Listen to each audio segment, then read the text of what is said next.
And welcome to the Writer's Life, the place where you get the sight, sound, smells, taste of my particular writer's life, where you get the truth about the writer's life, my truth.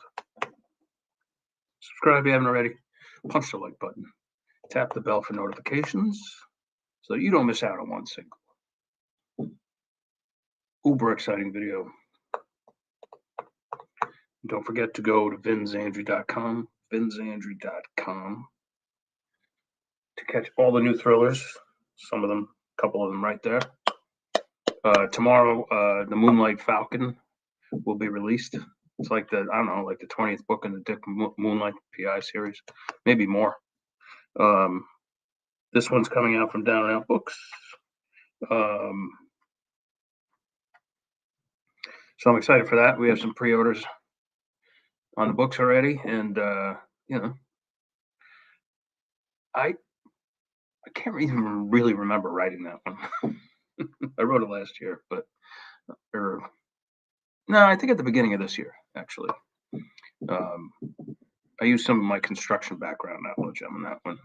I originally called it Moonlight Destruction, but then I discovered that in the process of building a new building, they find this ancient Egyptian falcon made of obsidian. And so I'm like, oh, all right, now I can play off of the Maltese Falcon, right? And I like to do that sometimes, bring in old noir, make it new again. It's obviously if you're going to call the book, the Moonlight Falcon, obviously it's an homage to the Maltese Falcon. The movie of which I've seen a million times, the book I read once. I got it somewhere on my shelf. In any case, Her Darkest Secret was supposed to come out next month, but it's not gonna now because I amicably, because I love Johnny Rabb and all those guys at Suspense Publishing. They've been very good to me over the years, but it just didn't look like it was going to happen, and it's kind of been delayed for about a year and a half, something like that. So I kindly asked John. I was like, "Can we do another book instead?" Because I have tons of them, and he was very gracious, and he said, "All right, all right." I think he's a little bit overloaded, and he's been traveling a lot too, and he and his wife are sweet people, so we'll just do another book at another time. So that allows me to publish Her Darkest Secret, Bear Media. I'm not going to put it out to any other publishers at this point. I'd rather just get it out there and retain my IP. So that might still be coming out in December, probably January, I would say. I'll have some artwork done for it, run it by my editor and all that good stuff. Speaking of all this stuff, and by the way, if I sound a little raspy, I'm still battling this head cold. It's kind of getting a little bit better every day, just a tiny bit. But if I still have it tomorrow, I'm gonna call the doc because I might need an antibiotic. Although I think these things are viral in nature, and antibiotics might not work. But maybe they'll have something they can shoot me up with or whatever. I don't know. In any case, the show must go on, and I have been writing steadily, with or without this thing. I've just been trying to sneak in naps, get a little more rest, that kind of thing. Not work. I've been working out too, but nothing too heavy. Like today, I did intervals for cardio instead of like a full 2.5 mile run. I just did like walk, run, and then a light bis and tris lift. Because I think it's important to keep moving your body and all that sort of stuff. Kind of sweat a little bit of it out. I talked about that a few podcasts ago. And also, by the way, one more bit of news. If you haven't caught the podcast I did on Friday of myself and Harvey Stamborough, catch it or check it out. It's a good one. It's indeed a good one.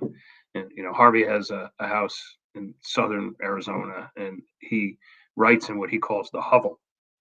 And it's like a concrete building about 100 feet away from his house, and it's really cool. He's got all sorts of stuff in it, and that like like I mean, it like I keep like a like a cork board like that.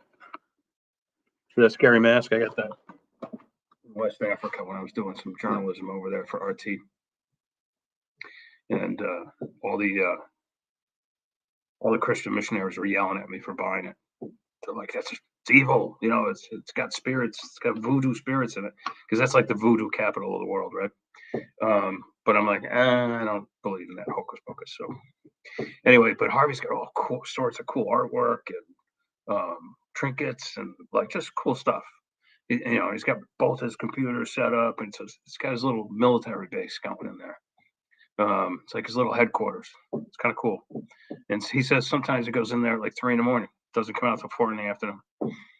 Because the older you get, the more you wake up at night. And it's like I do it too, but I don't write. I just try to go back to sleep. But in any case, what I was going to talk about was endings, not in relationships, although I'm very familiar with those. Endings of your books as you're writing them. I've often said I don't want to know what the ending of my book is beforehand, because I want to be surprised. And so I'm finishing, I guess it's a novella, 21,000 words, Border Crossings, the second book in my Meatheads. That's what I'm calling it anyway. My Meatheads series. The first one being Bingo Night, which is just a long short story. Stan and Tony. I call them the Meatheads because they're just so dumb. But they're funny, and they're almost like brothers. They live together in a crap apartment and all this sort of stuff. And they quit high school thinking they could get rich fast just doing something, I don't know. They were always coming up with devising these plans, and they're always like cheating their way out of stuff. And anyway, they're kind of funny. So I thought in this one, I'm going to have them cross the border and then pretend they're illegal aliens coming in. That way they would get, $2,200 a piece a month from President Biden, and free cell phones, free this, free roof over their head, free healthcare, all that stuff. And of course, everything goes wrong. Of course, right? It wouldn't be a Zandri book if everything wasn't a shit show. And I'm just coming to the end now, and I did not see it coming. And I mean, I kind of had an inkling like a couple days ago, and I'm like, don't think about it. Don't talk about it with anybody. But now that I'm on it, I could talk about it. So, but I think it's important, like I said the other day, like, Mickey Spillane always wanted to know the ending first before he started a book. John Irving has said the same thing. He needs to know the ending before he can write the first sentence. And in fact, I remember at Breadloaf, him saying back in '91, like, why would you ever start a novel before you know the ending? Because the ending is going to determine how you start your novel. And I could not disagree more.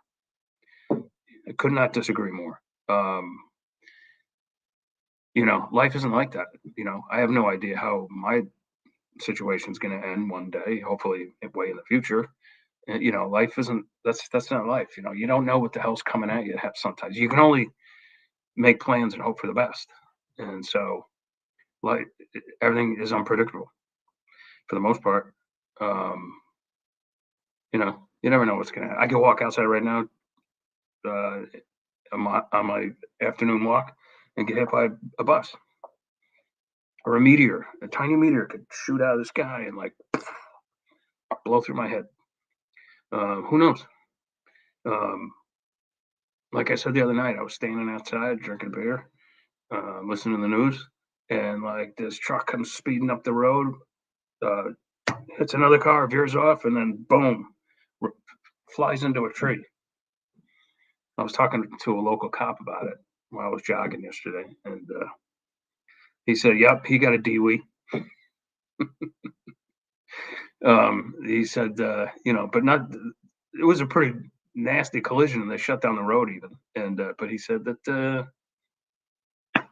neither driver was seriously injured. I was shocked at that one. I thought for sure someone had bought it, but no. So anyway, I guess my point is, like, they couldn't have predicted that was going to happen that night. And what if the car veered the opposite way and came up on the lawn and like took me out? Right? Could happen. It could happen. Um. So anyway, like, I always get this weird feeling when I finish a piece because it's not so much knowing that, like, soon I'll be starting another one, like within the very next. Sometimes I've finished a novel and then within an hour started another one. That won't be the case today, but because I won't finish this till tomorrow, likely. Maybe it might carry me into Tuesday. Um, but like, what am I going to write next? Usually, the way I decide it is, oh, we haven't heard from Jack Marconi in a while. I think I'll write a Marconi, or um, I would, or Chase Baker, but I already have like another Chase Baker that's getting ready to be published, and I just published one. Um, American Crimes is finished, at least this season. Um, and I just finished another Dick Moonlight. Um, so I think Jack Marconi's going to be next, or I could do a Sam Savage. I don't want to do another standalone right now. I got too many of those hanging around. And standalones don't, even though I have had really good luck with some standalones, um, they don't have a long tail. Like, they just, it's a one shot thing. And then, it's, in terms of being a writer and making money, you want to write in a series because hopefully people like what they read first and then they want more. They want more of this character.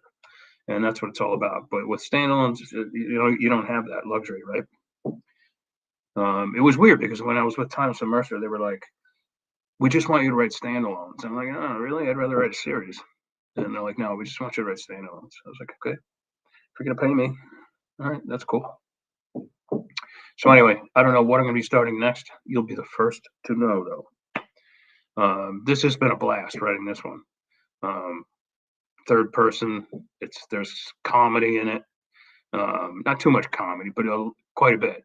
Um, I don't want to try too hard to be funny. Like, because like, even my mother said once, she's like, I'm reading Dick Moonlight and I find myself laughing sometimes out loud. And I'm like, really? Because I didn't intend for anything to be funny. But some people have said that about the Moonlights. Like, they're like, oh, he cracks me up sometimes. And I'm like, oh, okay. It's like an actor when they say, like, what's the best way to be funny in a movie? And that's to play it straight. Like Dean Wormer in Animal House. I forget the actor's name. He died like 10 years ago or something like that. But he said he played that part as straight as if it was a drama. He played it just as straight. And when you watch it, you'll see it. Like, he is playing it straight, but in doing so, he's funny as hell. You know. Um, Frankly, Carmine, I don't think it's right that you extort money from the college. And what's Carmine's reply? Um, I don't consider it extortion. No, I don't consider. Or anyway, he says, like, if you mention the word extortion again, I'll have your legs broken. Anyway, that's a great movie, Animal House. Have not seen it in a long time. All right, that's all I got. I'm just rambling today. So I might have a guest on Tuesday, not sure. I have Stanley James has been rescheduled for Friday, so that's going to be a good one. Got to catch that. Gangland Noir from the West Coast should be interesting. And I got a bunch of others I have to schedule. So if I haven't talked to you, I'm going to get to you. I promise.